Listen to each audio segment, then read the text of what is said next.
Hello and welcome to the Trusted Podcast. I'm Blake Johnson, your host, and today we're going to be talking all things automobiles. And I've got my good friend Bob here with us today. So, Bob, thanks for joining us. Oh, you're welcome. I'm pleasure to be here, and thanks for inviting me. Yeah, definitely glad to have you on. Last show we had the dentist on, and he was saying comparing, choosing a dentist like choosing a car repairman because you want to make sure you really trust what they're saying. And so I thought it was appropriate that we had you on the next show. There you go, and both of them involve a small amount of pain. Yeah. Well, Bob, why don't you start off by giving us a little bit of background about yourself and your company and what makes you guys, the trusted experts in your field? Okay, sounds good. So, I pretty much grew up in Las Vegas since 1965. I was like 6 years old when I moved here, so I'm definitely a desert rat. I've been in the auto industry ever since I graduated high school in 1976. So that's a little bit of background. Naturally, big family, 15 grandkids, three great grandkids, and they're all over the country. So definitely need a good car to be able to drive around and visit all those people. Okay. Um, what makes us experts is number one, I'm an ASE certified master technician and have been for 35 years. That is certification I have to renew every 5 years. And boy, I can tell you those tests have changed over the 35 years with computers in cars and everything else. Um, what makes our shop stay on top of it is we buy the latest equipment, software, etc. And the guys and me are constantly in training throughout the year through various training facilities. So, very important. Just stay on top of training, have the right equipment. You'll do a good job for people. Awesome. Well, let's talk about the biggest mistakes you see people make with regards to their vehicle's care and what makes their vehicles break down quicker. Well, definitely the biggest thing is lack of maintenance, and the most important one is just getting that oil changed on a regular basis. Our lives are busy, and next thing you know, you look down and you've gone past that service interval because miles just add up really quick. So that's one of the most important things. I see a lot of people that find me to get their car repaired. They haven't been using me for service. And they're usually got a breakdown because they've been jumping from one little lube shop to the next, not having just like the consistent doctor or dentist. It's really important to do that with your car too. So they got all kinds of little kids working on their cars, servicing them at all the various places. It's really good to just get a shop. They'll get to know your car. Which, it's all about the relationship with the shop. You want to have a good, solid relationship. They get to know you, your car, your driving habits, and that helps them maintain your car. Another huge thing is don't ignore the signals your car is trying to tell you. If it has a funny smell, maybe you should get it checked out. If there's a weird noise all of a sudden, probably should have that looked at. You know your car better than anybody. If something just doesn't feel right when you're driving it, that needs to be looked at. And then, of course, the warning lights, the infamous check engine light, tire pressure light. Don't ignore those. Usually, the sooner you get after fixing them, the cheaper it's going to be, the less money you're going to spend. Okay, some good advice. What about specifically here in the desert? What type of things can people do to the heat definitely and the dryness? I think wears has an impact on vehicles. I've heard you say that before. Is there anything people can do to kind of help prevent the damage that heat and dryness does? Well, the first thing to really watch is your tires because that's a safety issue. And that's why they actually put tire pressure little lights in the car because the worst thing you can do is run low on air. Two things are going to happen: tire's going to wear out, it may have a chance of blowing. And that is also one of the biggest factors for your gas mileage. If you're running around on low tires, your mileage goes down. So it really pays. Like there's tire stores in town that have the free air check. Pop in there once a month. Or if the tire light comes on, pop there right away. But just have them fill up the tires. That will really help. Another thing is fluids. The three main ones would be coolant in the radiator or antifreeze, whichever you'd like to call it, your engine oil level, and transmission fluids. Those are all important, especially during the summer. It's important to have those possibly serviced after the summer because the hot heat just really breaks it down. Believe it or not, it really helps to just keep your car clean. It helps. A clean car runs better. Believe me, it's in your mind, but a clean car runs better. And then a big factor would be don't race around. If you're punching it and braking hard or going over speed bumps or dips in the road way too fast, that's terrible for the car. I love people that race around and stop in the last second. That just equals a lot of brake jobs for us. Or if they're going down rough roads and just bombing over bumps and stuff, that's when you're usually going to have suspension problems. You're going to be buying shocks and stuff way prematurely compared to if you just take it a little easy on the car. Okay. Okay. What about, what was I going to ask you about? So let's say you mentioned having our car serviced. How often should somebody be having their vehicle serviced? Well, the main service is getting the oil and filter changed and the fluids checked. Cars differ. Back in the old days, it was religious every 3 months, 3,000 miles. Newer cars, most of them, they'll trigger a light or a maintenance reminder at about 5,000. I had a Volkswagen in there the other day. Its maintenance reminder was every 10,000 miles. I'm kind of old school. To me, that was way too long, especially in our hot summer heat. So I got with the customer and asked them, because we're able to change that in most cars. So we downgraded that from 10,000 to a 5,000 mile interval for his reminder. I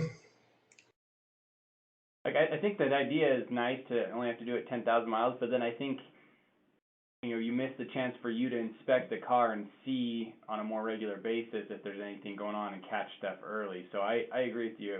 It may, that might be too long in between visits there because, the oil might be fine, but what about anything else that's going on in the vehicle? Right. And it's, that we do because we're a big full service shop. So if you're in for an oil change, we're doing a complete inspection on the car. And you're right, even at the 5,000 mile interval, a lot can change in 5,000 miles.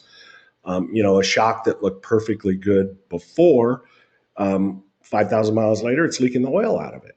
So if you went 10,000, that could be a safety issue for 10,000 miles. You just don't know. So it's very important just to have the regular maintenance. As far as doing your regular maintenance, your other things are going to need to be done. Filters, air filter, 20, 30,000 miles, it needs it. The more often you stay on top of that, the better gas mileage you're going to get, and the better your engine is going to just last longer because it's got good clean air coming in. The air conditioning filter is probably the one that needs changing more than anything. When we pull them out at 15,000 miles, it is amazing the gunk and dust and bugs that are in those things. It's crazy. And especially with COVID, we've been just doing those like crazy and sanitizing the vent system for the customer to get any bacteria out of all that ducking that's in your dashboard. That's really important. Most cars don't really need any like big transmission fluids or coolants till they hit the 60,000 mile mark. That's when we're really looking to what other things need to be serviced on the car. Brake jobs, tires, and stuff like that, you're going to do as they're needed. Some people that drive easy, we're not doing brake jobs on their car till 60, 70,000. Other people were doing them at 25,000 because that's usually a 16-year-old kid that just got his first car. Right. Alignments, which is very important for the car, that also helps your mileage. An alignment is getting your all four wheels pointing straight down the road. Most of the time when we do an alignment, we'll find the front tires just pigeon-toed in a little bit, just like a pigeon-toed person walking to where the toes are pointing towards each other. That will start scraping the tread off the outside of the tire. I check mine yearly. It's not off drastically, but I fine-tune it every year. People that do it less often, it's way the heck out. And a lot of times we're doing it because they've worn out tires and we're suggesting new tires and a wheel in it. So that's very important. But the main thing is exactly what you said, which was just be in there on a regular basis so you can have a good mechanic just looking it over to make sure your car's safe and ready to get you across town or on a trip. I always recommend getting it checked before a trip. Yep, and we've started doing that now because of ever since I met Bob. It's all right. Let's go get the car, make sure it's good, because I do not want to be changing a tire when it's 115 outside on the side of the freeway. Exactly. Just yeah, or broke down or something worse. So yeah, I definitely I'm glad that I've started doing that. It's made my life a lot easier because I haven't had any breakdowns thankfully, and I feel a lot better going on the road. I remember my other question. You said cleaning the vehicles. What does that mean? Just getting a regular car wash on the exterior? Do you need to blow out the engine area at all? What does that mean to keep the vehicle clean? Just keeping it clean, waxed, um, interior clean, etc. The car's going to hold its value. They're a huge investment. So I get mine washed once a month at the longest. Okay. Yeah, keep your paint job nice and all that. It probably helps keep the air filters good too. The cleaner it is. Yep, absolutely. And our son kills paint, so having it washed and waxed on a regular basis definitely helps. Okay. All right. So let's talk about um, uh, mechanics and themselves. Other mechanics that you've seen, jobs that come into your shop after the fact. What are the biggest things they're telling people that need to get done, and they're kind of hosing them on it, or do that they just overlook and don't do because they don't want to have that conversation with the customer? Well, a lot of shops, there's ones out there that you got to watch out for. If they're offering a $9 oil change on your car, they're losing money to do that. And they're going to have to make money to stay in business. So they have to sell you other things, whether you need them or not. And they will just say, "Oh, your car's at 30,000. It needs all fluids, et cetera, et cetera." And your car may have synthetic fluids. And like I said before, it doesn't need any big service till 60,000. So they're going to try to hose you on this, that, or the other, for sure. Otherwise, they're not going to remain in business. So just watch out. If the deal sounds too good to be true, the old adage, it probably is. And some of the mistakes I see when I do get a car from another shop is just poor quality workmanship or a part on the car that I couldn't even recognize the brand name of it. It's like, where did you buy that thing? Because on the internet, you can buy all kinds of fake parts. You may think you're buying a genuine GM AC Delco spark plug, and it's actually um, a counterfeit part that made it into the country. So you really got to be careful. We use trusted vendors I've used for 35 years at the shop, so I know where I'm getting my stuff. Other stuff I see is just probably lack of training from that shop. It just didn't look like whoever did that job knew what they were doing. A loose bolt here, a missing bolt there. Um, just not poor quality workmanship, poor quality parts is what I see from places that just don't have it together. They're not dedicated to the car industry. Yeah, it's just they're hiring whoever they can to fill a spot and not necessarily an actually trained person. So how can someone go ahead? They may also at that shop just have a lack of information. I spend a fortune every year to be connected to various websites that give us reliable information on repairing cars. It'll give us pattern failures on cars, really help guide us through what to watch out on your particular car. And just having the correct information to repair it correctly is essential.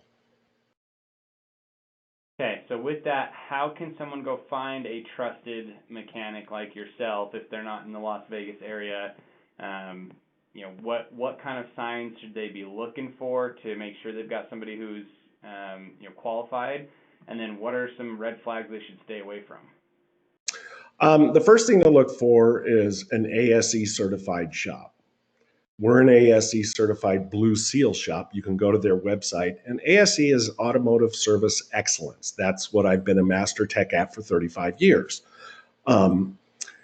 They will vet a shop pretty hardcore before they will let you hang their sign. So that is number one thing to look for. If they're ASE, they're dedicated to their profession. You want to look for a clean and organized shop. If you just move to a new town, the best thing to do is ask, your new neighbors and friends.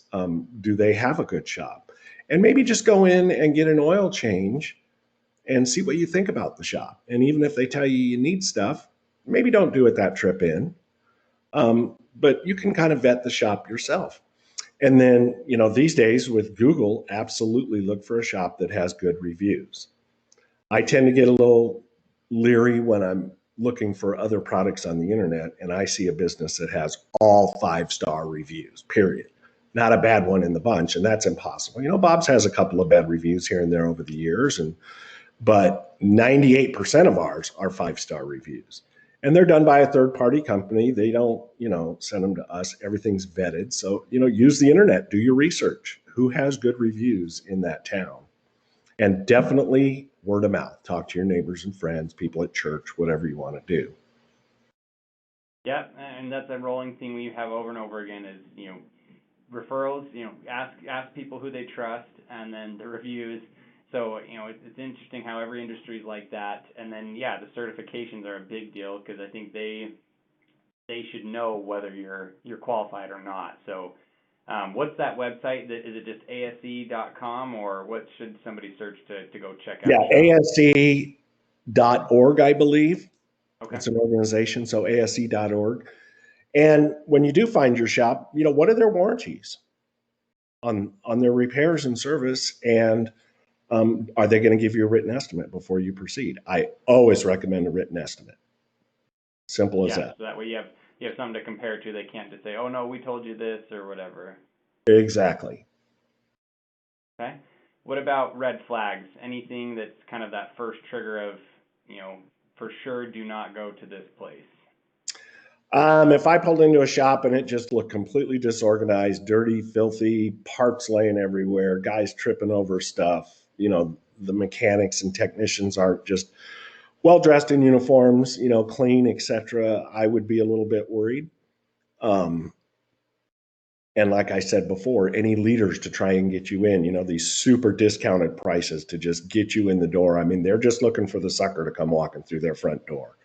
So all of that, and or bad reviews. You get in there a bunch of bad reviews. Why the heck are you going to go to that place? You're not going to go to a restaurant with a bunch of bad reviews. That's for sure. Right. Okay. I think it's a lot of good information about vehicles and maintenance. Is there anything else that we need to cover you think that's vitally important for our listeners to hear about, their vehicle maintenance or choosing a repair shop? Well, just keep in mind that aside from your home, your car is usually your second largest investment, unless you're sending a kid to college. I'm sorry. So just look for transparency, something up and new in the industry, and we jumped right on it. And because you've used that service, is all of our technicians use iPads to inspect your car. When you come into our shop, you get a text on your phone. We're checking in your car. Your car is headed into the shop. Few hours later, you'll get a report sent to your car that will have pictures of any problems, and we give you both the good and the bad and the in between on what the car needs. So we're going to show you everything that's good on your car with pictures and explanations. We're going to show you what may need serviced in the future so you can plan for it. And if there's any big issues, brakes ready to go or a tire that's way low on tread, you're going to get pictures of it. You're going to get the recommendation for it. And most categories will have a little educational video you can watch. It'll talk about the importance of brakes, how they work, etc. So you can go through your phone, basically review the report we send. That's very transparent. That's like bringing you back to the shop to your car and showing you what's going on. You can watch the videos, and then you're going to decide. You're the boss. What do you want us to do? Naturally, we're going to help guide you through that. We'll know when you're done reviewing your report, and bammo, you're going to get a call on the phone, and we're going to have our service advisors go over it with you and then discuss pricing with you. And we'll help guide you through, if money's a little tight, what is the most important thing to do today and what can wait a few months down the road. I love that service. It's really important, and we jump on it, and I love it. It's, people look at the reports, and I had a guy yesterday, he's just fix everything. And I'm like, well, should we discuss the pricing? He's like, no, just take care of it. I trust you. And I'm like, no, we're going to discuss the pricing. I don't like surprises any more than you do. So that's just, really important. Total transparency with the shop. Yeah, that's my favorite thing. When I first started working with Bob is, you'd always be telling me, hey, just FYI, in the next 3 to 6 months, this is going to be an issue, so start budgeting for it, so we could plan ahead to make sure that that was, something we could take care of. And so that was my first indicator that, Bob was someone who could, who I could really trust, because I know he wasn't trying to make the sell right then and say, no, this has to be done. It's no, hey, this is going to come up. Here's where it's at now, and then I could see the visual pictures of tracking of, yeah, there's the brake. See how much it's gone down? Yeah, okay, yeah, the tread. Here's where it's gone down. Whatever the case is. So I really appreciate that, and I think that is definitely something that sets you guys apart. So, yeah, is there any way to, what should they be asking for, our listeners, if they want to make sure a shop has that kind of capability? Is it a certain program that they have, or? There's a couple different companies. We use Auto Vitals. Do you have video and picture inspections on the car you can send to my phone or email to my computer, either one. Gotcha. They either have it or they don't. If they don't, it's, basically a phone call with someone just explaining what's wrong with your car. And that's the way we did it for years and years and years, because this technology wasn't around. But I really like having the transparency of bringing them in. So the shop either has it or they don't. And if they do, they're probably going to be boasting about it like I am right now. Gotcha. Yeah, and I think, I mean, from your perspective as the shop owner, it's probably a great liability tool for you too, because you can track and say, no, here's where it is. See, we told you about this thing, and so that if anybody comes back and says, hey, you didn't warn me, or hey, was this really necessary? You can say, yep, here we got all the documentation. So it's great on your end too, I'm sure. Yeah, absolutely. And those reports are saved on our end. I mean, I can go back a year ago and look at, what did we do to Blake's car that day? I can look at the report I sent to you, et cetera. So you're right. That's an excellent feature.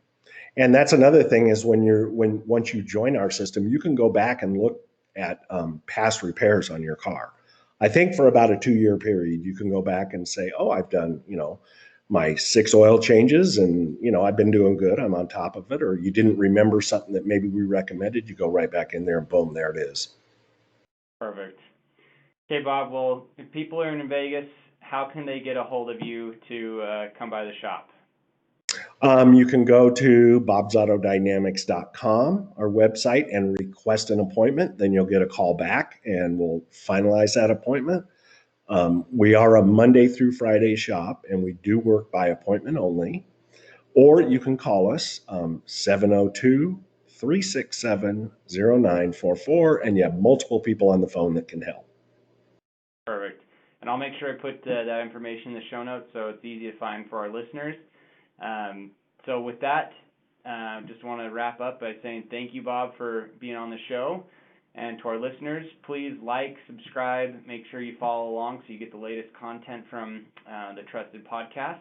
And if you have any suggestions on what we need to cover next time, please reach out and message or email me, and we'll get you, see if we can't get that on the show. So, Bob, thank you again for joining us today. Oh, thank you very much for having me. It was a pleasure, and I had a great time.